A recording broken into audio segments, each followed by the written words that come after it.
Now, I'd like to just start off by going into talking about creating static information and how 3D Viewer fits into the picture. So let's jump straight into the software itself. I'll go right to my desktop here, and I'm going to start off here by talking about a slightly unrelated product. It's called Microsoft Publisher.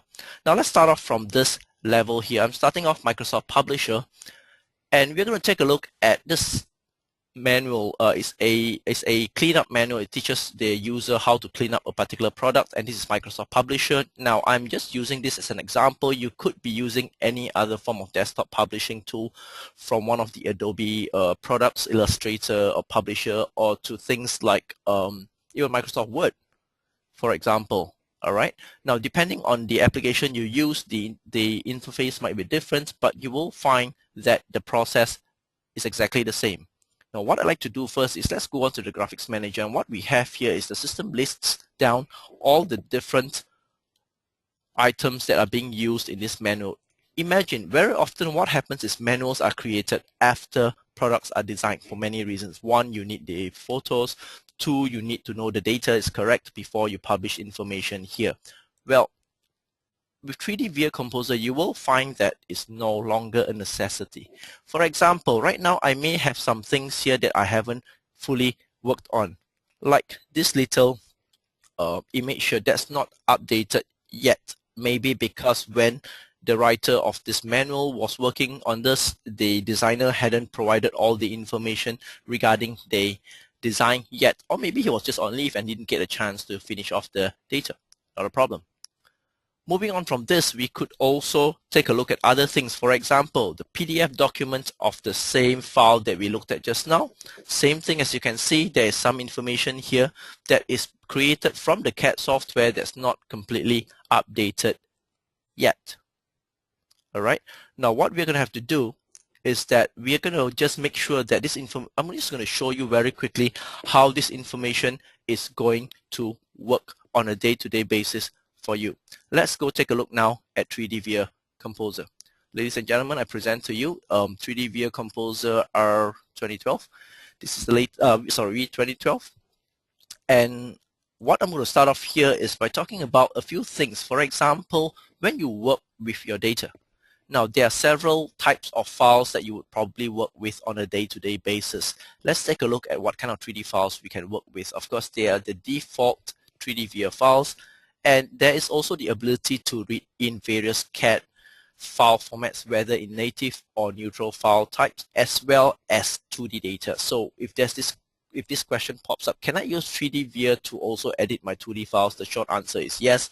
I won't be going into that too much today because my emphasis is how you integrate 3D Viewer into your whole design and post-design process.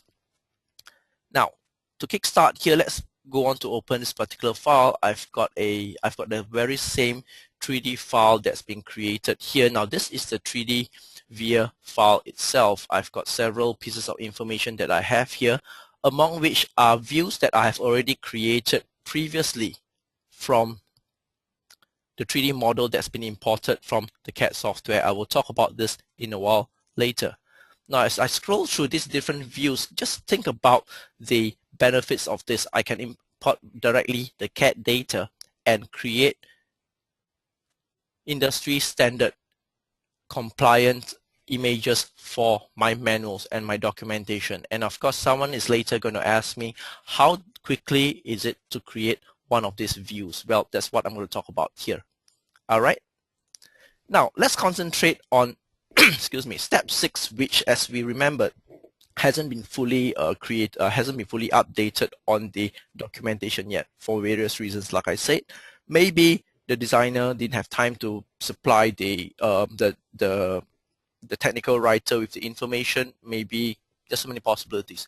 Not a problem. What I'm going to do now is I'm just going to change the image to suit the required documentation standards. For example, right now I've got my image in shaded mode. Now, we might want to work in that, we might not. What 3D Viewer Composer allows you to do is it provides a series of predefined settings for you to work with.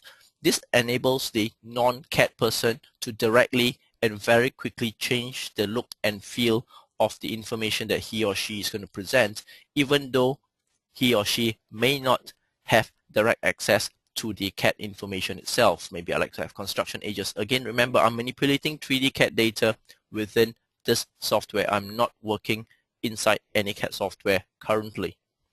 All right.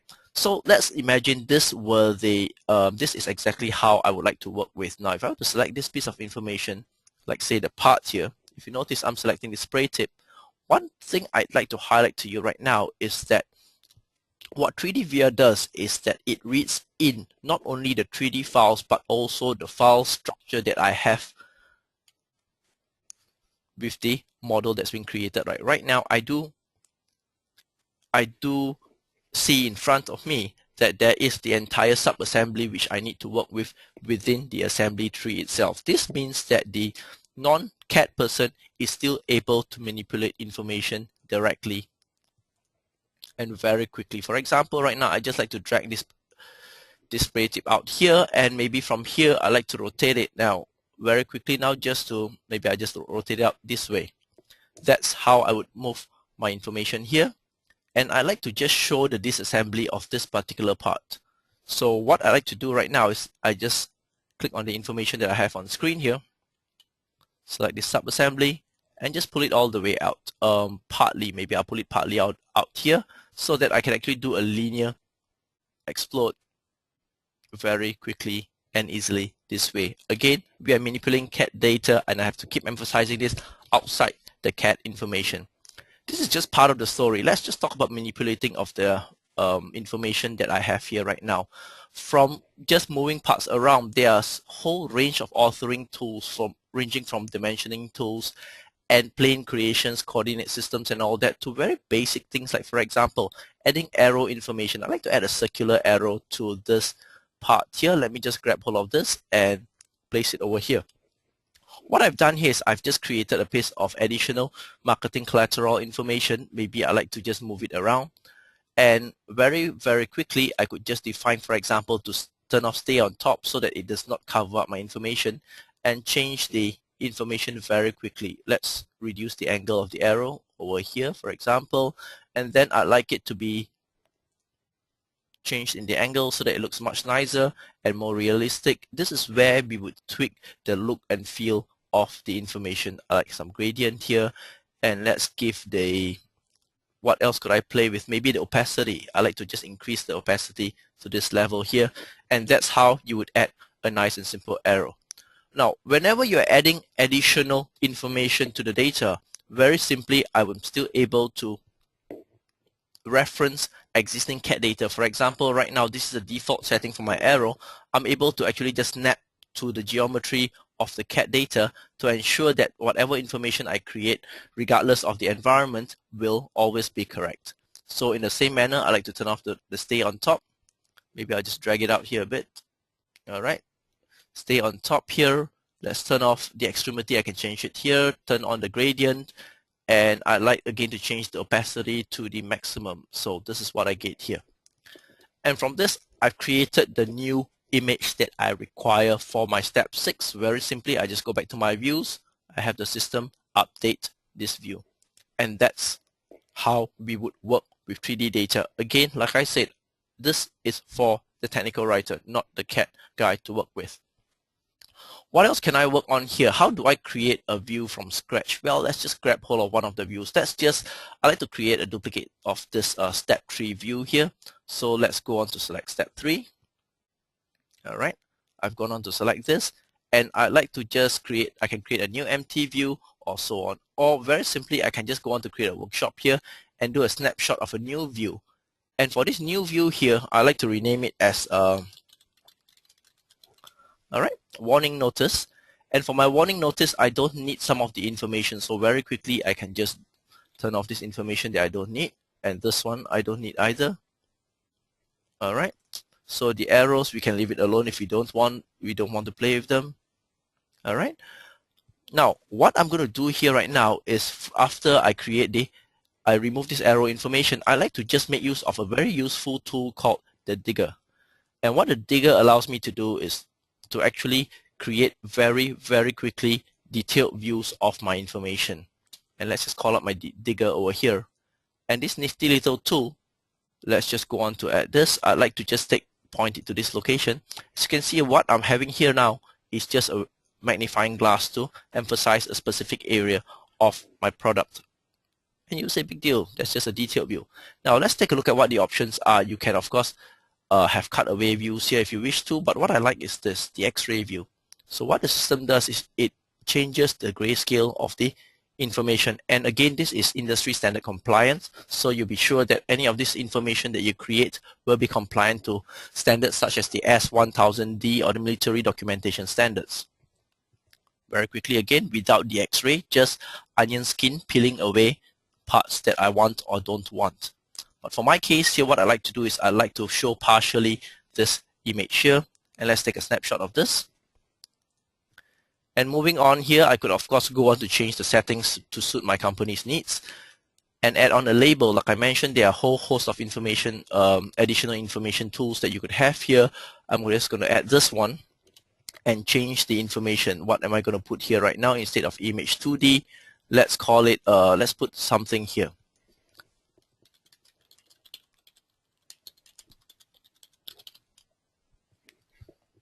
All right, do not expose to liquids. I like it to be slightly bigger so that it looks much nicer.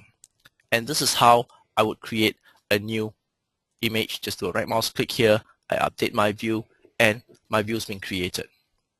So now, what I've done here effectively is just very quickly run through how simple it is to create images, like for example, this image that I've created here. How does this benefit the downstream, the guy who's going to be working on the manuals? Well, for that, we go to this thing called the workshops. Now, the workshops here is not that thing downstairs with all the machines and we get our material sawn up, but a collection of categories that you could work with to create the output that you need, ranging from simple things like views and bills of materials, which I'll go into later, to technical illustrations and high-res images, which is what I'm going to create right now. Now, what I'm going to do here right now is I'm going to do a high-resolution image output, and what the software does is it allows us to predefine settings so that I don't need to keep changing the settings on my machine to ensure that I get the right company standards all the time. Take, for example, instruction sheets. I've got steps 1 to 9. Imagine having to do a save as all the time and remembering the settings you don't need to. My information here has already been updated. And I can also choose, for example, to define the file name template so that every time the file is saved out, it will allow me to save it to a specific setting. Right now, for example, step 5. So, and 6 and all. So let me just go on to save it to multiple images. And these are the different image output formats that we can work with. I'm going to use PNG for today. And I'll just overwrite the existing. Ask me whether I want to replace it. I say yes, I do. Okay. From here, let's go back now to our Microsoft Publisher. And right now, the first thing we will notice is, no, it hasn't updated. So that means Alex has messed up his demo again. Well, there is an intention to that, thankfully. And the intention is to show you that on the side of the technical publication software, hopefully you're using Publisher, it actually tells me that, look, some of the originals have been modified. This means that on a standpoint of the manual, all I need to do is to update the information. And for my case here, I'll do 2 functions in one go. I'll publish this information and update it at the same time. So let me just go on to publish it to the PDF cleaning manual. It says it already exists, doesn't matter. And the software will identify that there are some images which are linked to the information that has been worked on in 3D viewer. And when we take a look at the cleanup manual, we will notice that image number 6 has of course been updated accordingly to the designs that I had, the design changes of the documentation that I had defined. And that's the start of it. How do you ensure that information that's changed on the 3D viewer level gets updated on your PDFs and your technical illustration information, such as a Microsoft Publisher? Now, let's just have the story. Let's just go back to this model right now. So far, what I've been doing is I've been working on just changing of images, working with the 3D models within a software that isn't 3D CAD software. Alright, but what if there was a design change? And this is probably one of the biggest restrictions that prevent users from actually creating their manuals well on at the beginning of the design process. You have to wait till the CAD guys have finished their work, ensure that all the information is done, and then you create it. Think about it. How much more time and money would you save if you could create your documentation in tandem? Create your information with what you have, update the information as they go along the way. Well, here's what I'm getting at right now. Let's go on to SolidWorks, and I'm going to just take a look at the model itself right now within the CAD software. We move over now to the CAD department.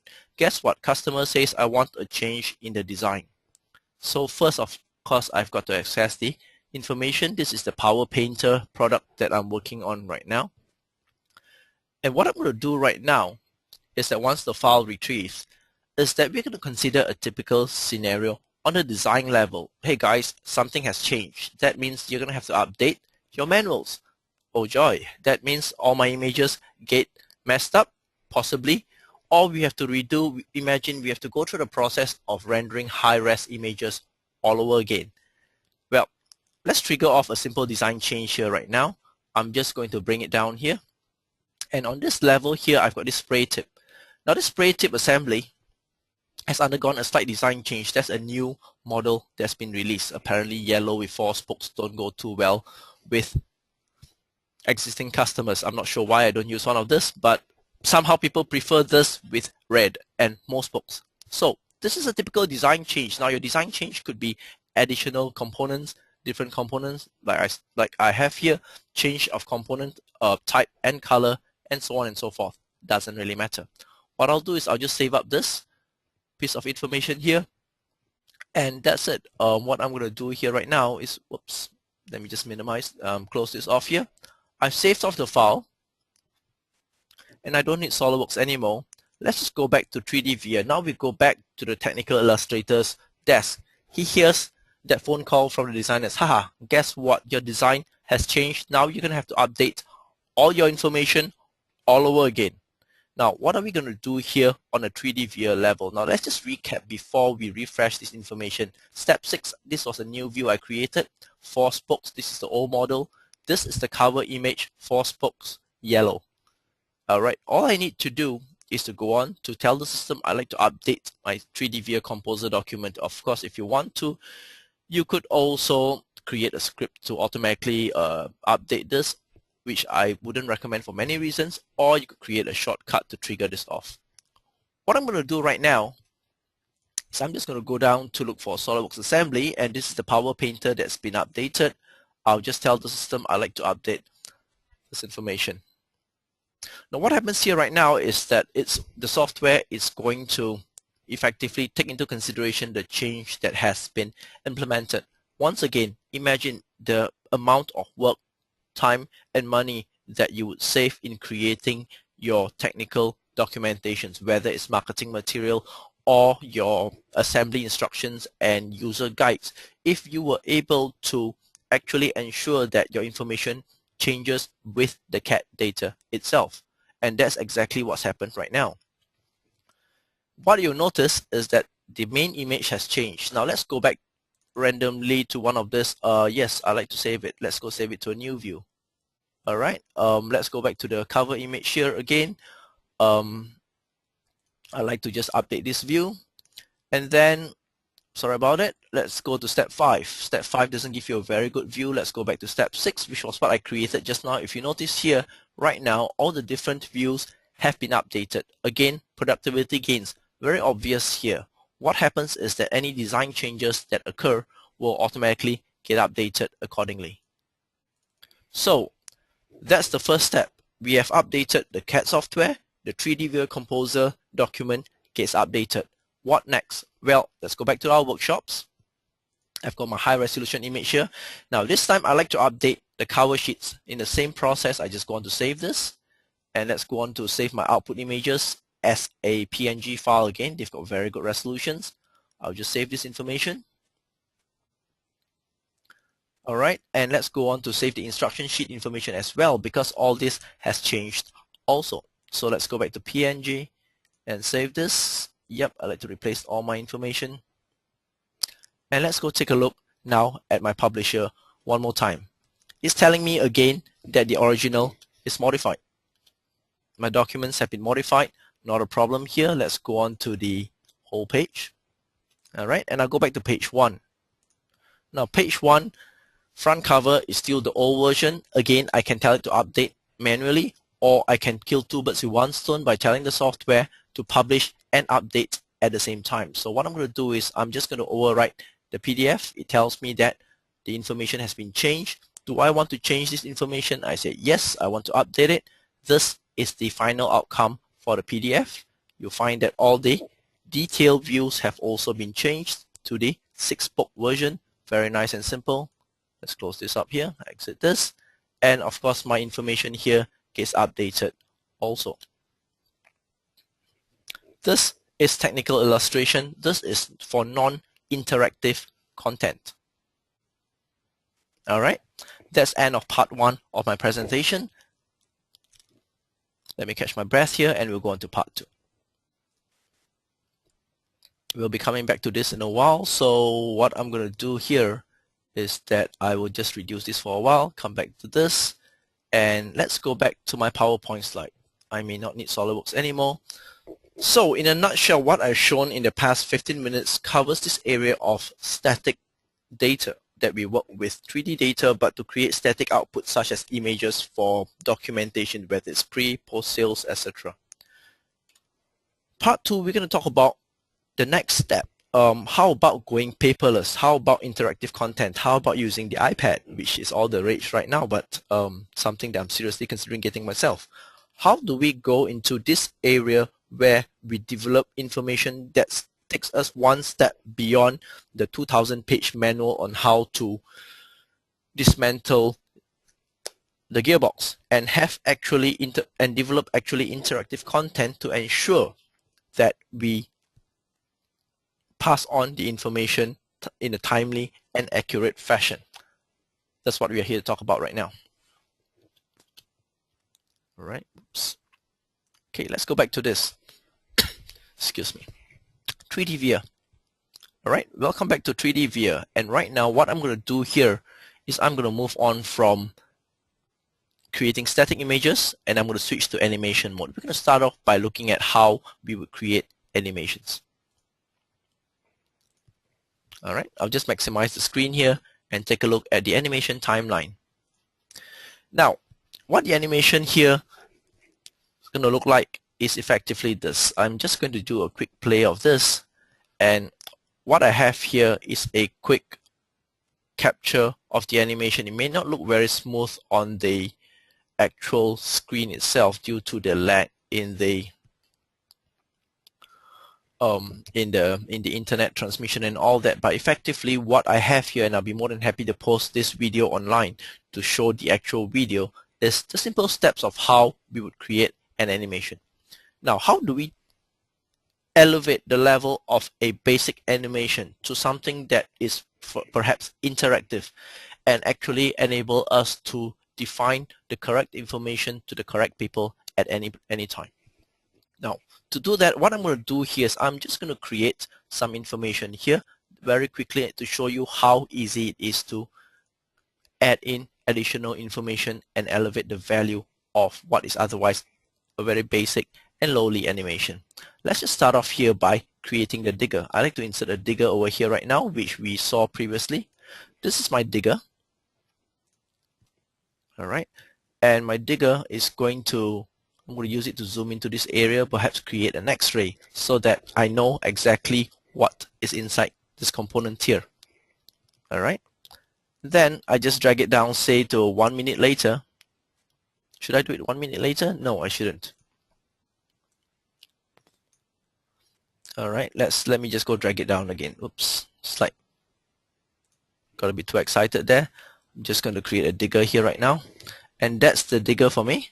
And 1 second later, I'd like it to still remain in this position, and then maybe half a second later, I'd like it to fade out. All right, and another half a second later, I'd like the digger to disappear altogether. That's my first step. Second step now, I would like to create, for example, some information on how these two parts should be dismantled. So let's just snap on these views here. I just set the location keys for these two parts. And then half a second later, all right, I'd like this part to be moved out. So let's go on to transform this part here. I'll just translate this part out here. And I'll just set a position key. And then I like this part to be over here. And I'll just set a position key again. All right. And then at the same time, what I'm going to do is I like to just have the system do a fade out on this part. So very easily I can add in different types of fade outs. Now you have fade in, you have fade outs and all that. There's also this thing called hotspots, which I always have problem explaining. So I'm not going to explain this today. I'm going to show what the end result of adding a hotspot is. But for this case here, I'm going to have it do a fade out. All right. So let's just recap this whole video here from, say, this level. And I'm just going to play it here. All right. Just play it frame by frame so that the online process is going to be able to catch up with it. And the digger comes out, it disappears, and we pull it out. That's what I want my movie to be. Next step now, I've created this whole video here. I'd like to just duplicate this information to show the collapsing of it at the same time. So let's just say after a 1 second pause, I would like this entire timeline to be duplicated over here. But at the same time, I like it to be reversed. So I like to invert the time selection. And I like to compress it, meaning I like the end result to be slightly faster. All right. And do some minor editing. As you can see here, you don't need to be a rocket scientist. I definitely am not one. We have a rocket scientist here, but that's not me.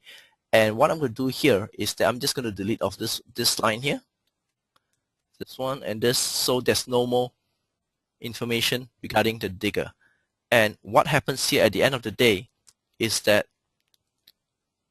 if you were to play this, and unfortunately it does not translate very well over the internet, what you get here is the disassembly and assembly step video very quickly created with the different digger statuses and all the settings. As you can see, I didn't turn off a particular digger step, so it still exists. Doesn't matter, I can always remove that. Like I said, it's very, very easily edited. So like for this case here, I'm just going to remove this step, and that's it. So what I created here is just a video with additional information. And someone is going to ask me now, so where does the interactive content come in? Now, just to show everybody how easy it is to add in interactive content at this stage, I've created a video here. And now what I like to do is I like to just go on to create some markers. So now markers are effectively specific time stops that we like to have. So for example, I like to add one marker here. This new marker, I will rename this marker as start. All right. So that's the start marker. And what happens here is maybe after this, I like to add a new marker here.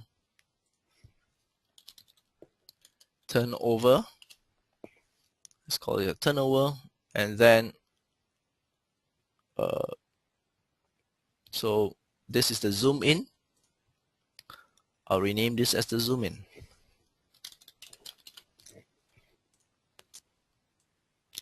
Disassembly. And then let's add one more marker here.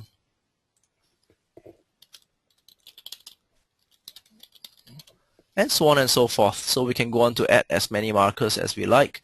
And maybe I'll add one at the end to put the new marker here to be the end, and so on and so forth. So what I've created here is I've just added a few markers to the entire timeline of the video. But what's the point of this? Well, now these markers can then be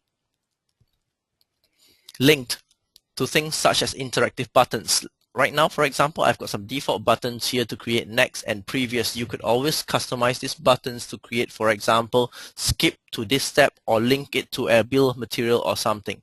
But just to highlight the simplicity of the process, I'm just going to insert a next button here,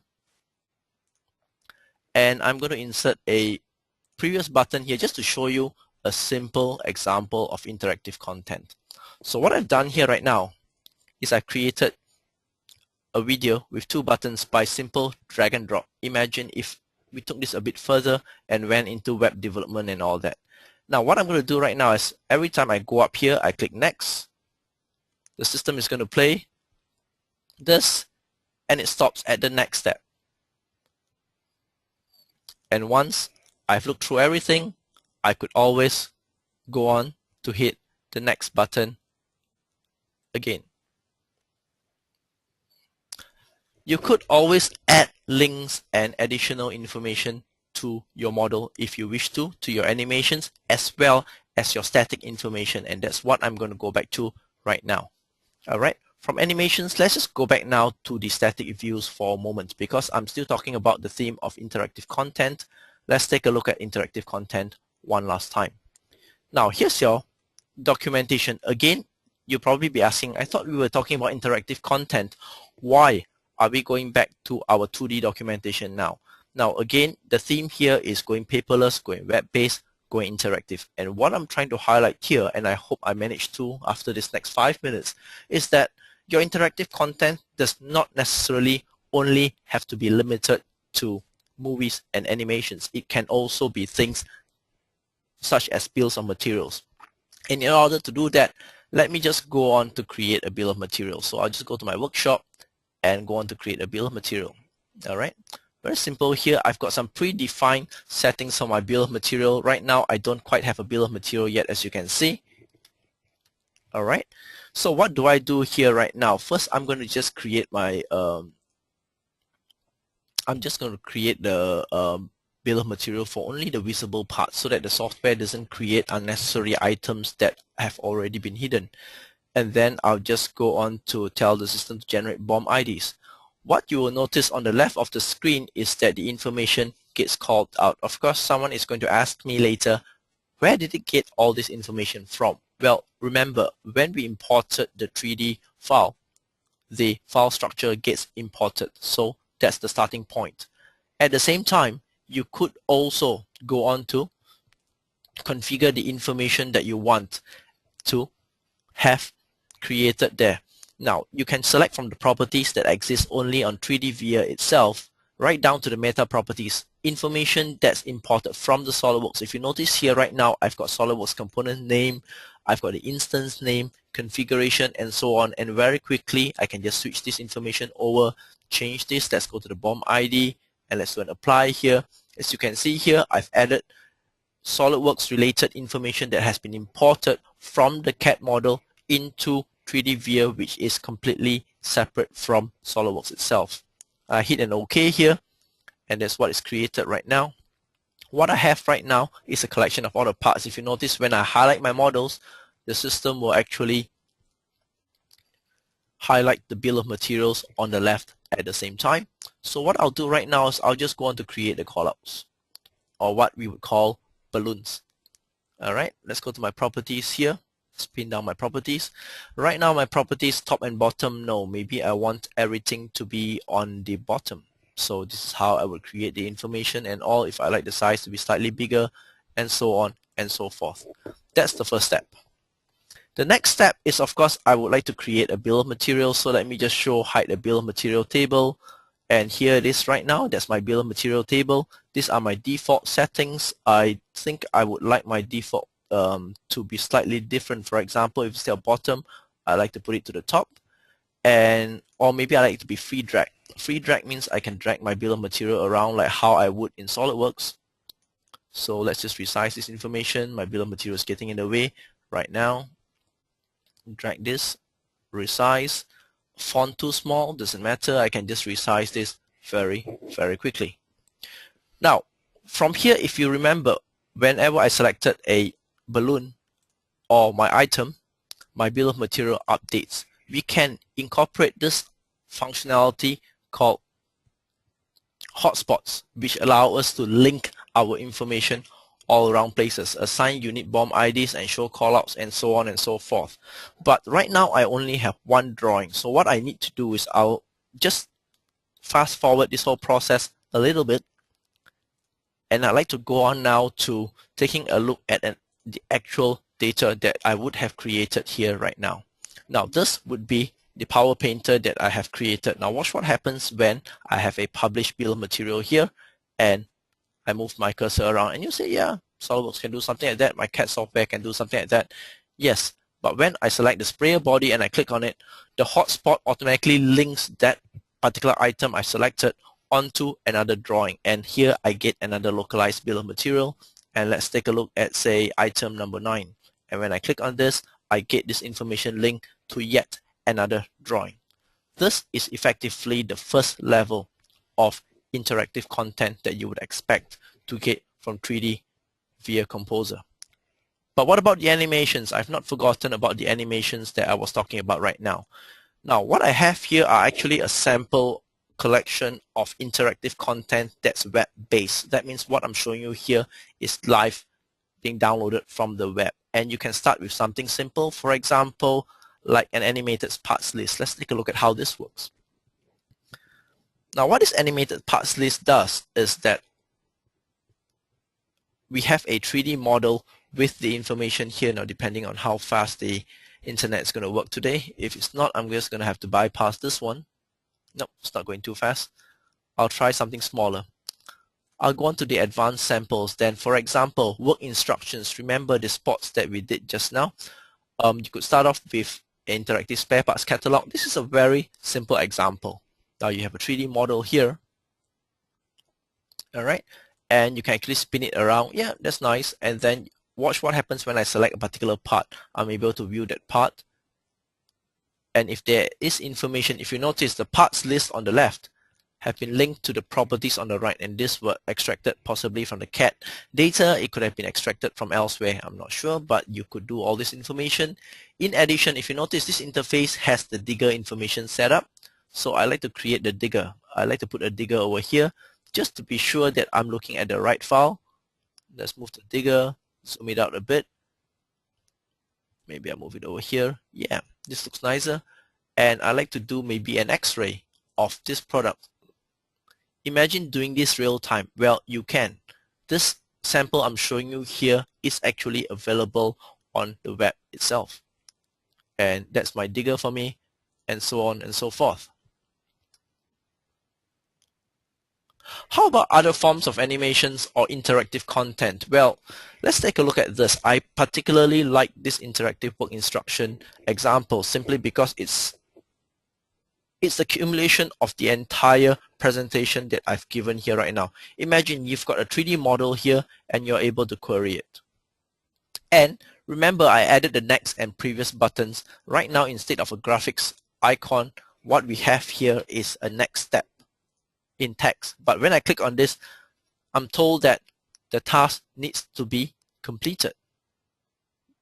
That basically means I'm not able to hit the next until I've gone through the whole process of actually clicking on this. Yep, I've taken the tool, I've unscrewed the red nuts, placed it in the box, and washed my hands. It actually wants me to wash my hands and actually confirm that I've gone through the task completed. Now imagine doing this on your iPad rather than giving your colleague who might have to go out to service your products with a 2,000 page manual, giving him an iPad, of course, provided he doesn't drop it, and ensuring that he goes through this list and he says, yep, task completed, and then he hits next step.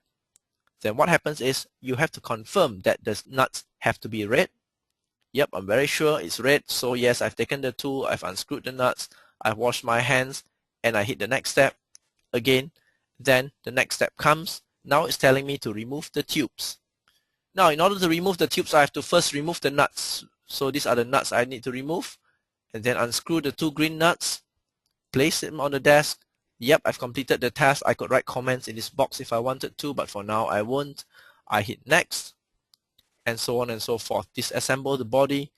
So imagine doing all of this information interactively, or presenting your products manual to customers this way. Imagine how impressed your customers will be rather than having read through a manual, which most of the time people don't anyway. That's 3D VIA Composer in a nutshell. Technical publications for static as well as dynamic information. And let me just go back to my slideshow right now. And that's what I've covered here in a nutshell: interactive guides, instructional material, and promotional materials as well for web-based and interactive content. That's what 3D VIA Composer allows you to do, and that in itself is the summary. There are other areas which I didn't really go into today due to the time constraints. For example, creating photo-rendered images. Some of the background images that some of us here might have seen before the start of this presentation were created with 3D VIA. Some of them were created with SolidWorks PhotoView 360. The whole reason of me putting that up is that you'll find that you can't quite tell the difference where it came from. And that was the whole point of my startup. So let's just summarize now the benefits. The most obvious benefit I guess we could take home from today is that you do not need to know the CAD software to be able to manipulate the CAD data to create the documentation that you need. And that's all well and good because it ensures that the CAD guys concentrate on what they need to do. Because by being able to maintain an associative link with the CAD data, even though the technical writer may not be a CAD user, he or she does not have to worry that the information that gets printed out is out of date. More importantly, it also ensures that the CAD users, the designers, concentrate on what they need to be doing, which is designing. They shouldn't be worried about creating images. Of course, it's nice and cool and all that, but at the end of the day, it distracts them from what they need to do, which is churning out drawings and designs. Now, moving further from that, imagine from the customer standpoint, improvement of the entire experience from being able to just give a pamphlet to actually giving high resolution photorealistic images or even interactive content on a disk to a customer rather than giving them a grubby little manual which they'll probably not read because it's too thick or too daunting. Well, you do not need to worry too much about this. This information actually gets captured very, very quickly. Of course, the bottom line is about the bottom line. When you eliminate ambiguity, whether it is for the customer, whether it's for your service manuals, etc., imagine the money and time that you save at the end of the day.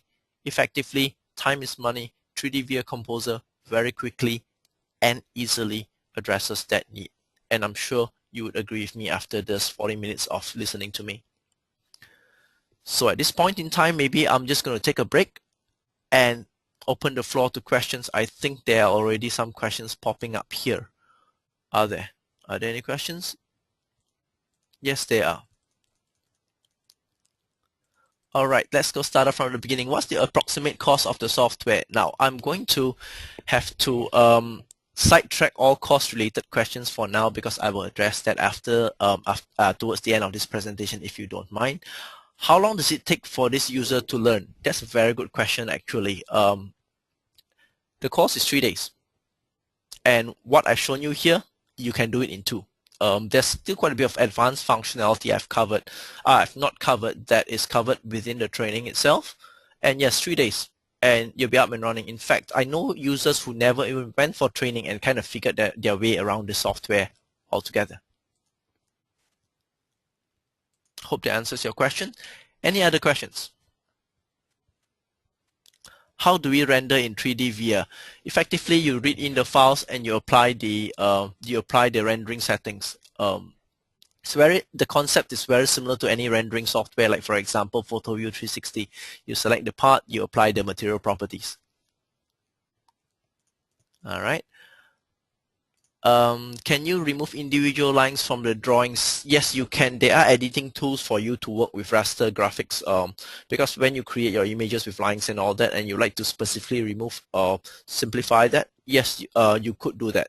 In fact, that's part of the technical illustration process. I didn't go too much in detail for that because it dealt more with the 2D processes. We have a new employee at work, and if we are not sure if he can handle 3D via, are there any tests we can give to see if he's suitable? I could come down and assess him, or we could get, depending on where you're based. But seriously speaking, I find that anyone who's, you know, ever used any graphics tool, meaning, and I mean things like Photoshop, Illustrator, and those sort, anyone who's capable of using those would have no problem dealing with 3D via, because that's exactly how much software ability that you would need. So I wouldn't be too worried about it.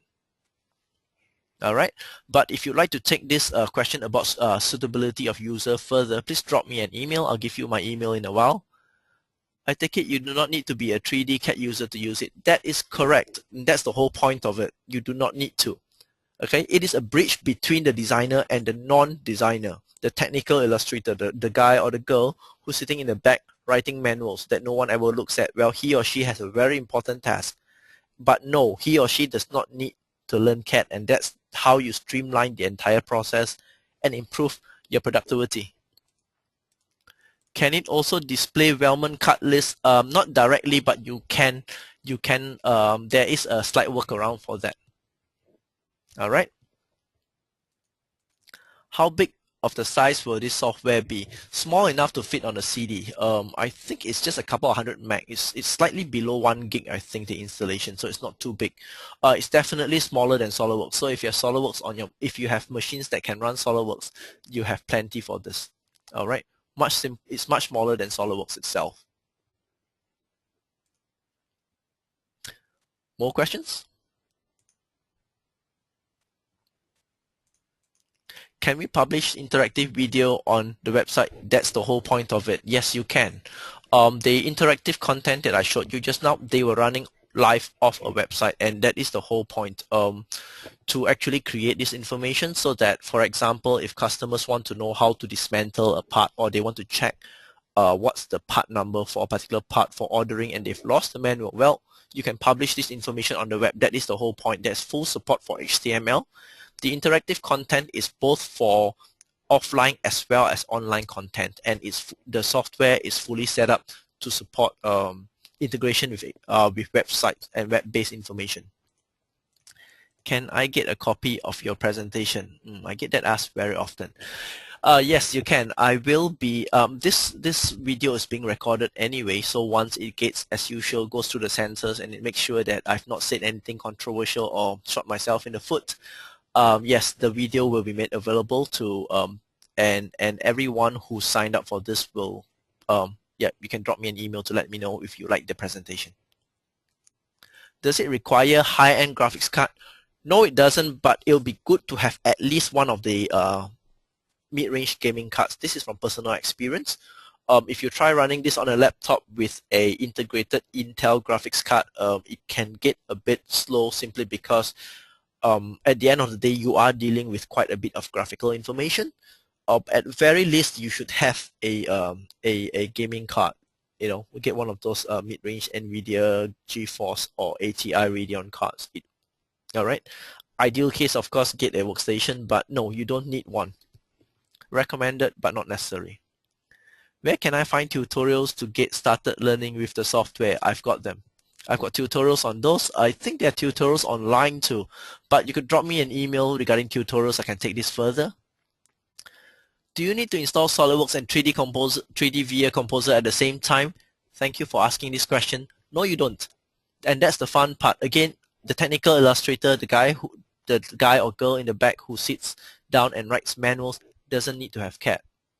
He or she will just need 3D via Composer in order to read in the CAD data. So you do not need to have it, and that's the whole point of it, because the CAD license should be used by the CAD guys, not by a non-CAD person.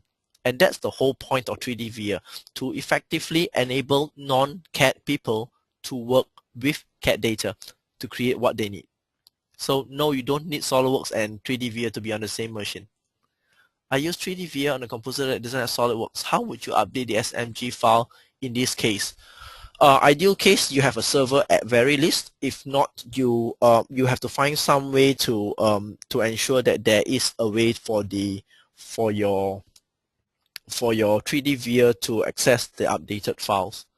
the environment that I'm showing here emulates an environment which has a server where the designers save the designs onto a server, and the 3D Viewer Composer is calling information off that environment. You can, however, manually update information also. For example, if I had updated the CAD data and I'm working somewhere else, I can email the file to you, and there is a process where you can also update this information manually. All right. So you can do that definitely. Is there a trial version available? I do not believe so, but I can find that out. Please drop me an email for more information on this. Can Microsoft Publisher be linked to the PDF like 3D Viewer so that text can be updated at the same rate as the images? Wow, that's a good question. I'm a cursory user. In fact, I'm actually an elementary user when it comes to Microsoft Publisher. I'm not sure, but I am presuming it should be able to. You might want to drop Microsoft a question on that. Sorry, I am not sure. Does 3D Viewer only take SolidWorks CAD files? No, it doesn't. It basically takes in a whole range of CAD files, both native and neutral file formats. If you bear with me for a while, let me just flip back to the front again. If I were to go File, let's just let the video update, and I do an open. All right, authorized 3D files. There you go. This is the current list. I've been told that this list is not exhaustive and there will be more formats that will be updated.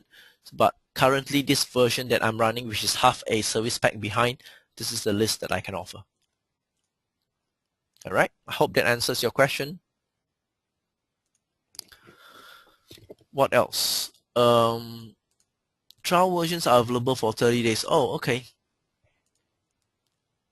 Thank you. I wasn't aware of that, but thanks for the update. Someone just chimed in that they are available for 30 days.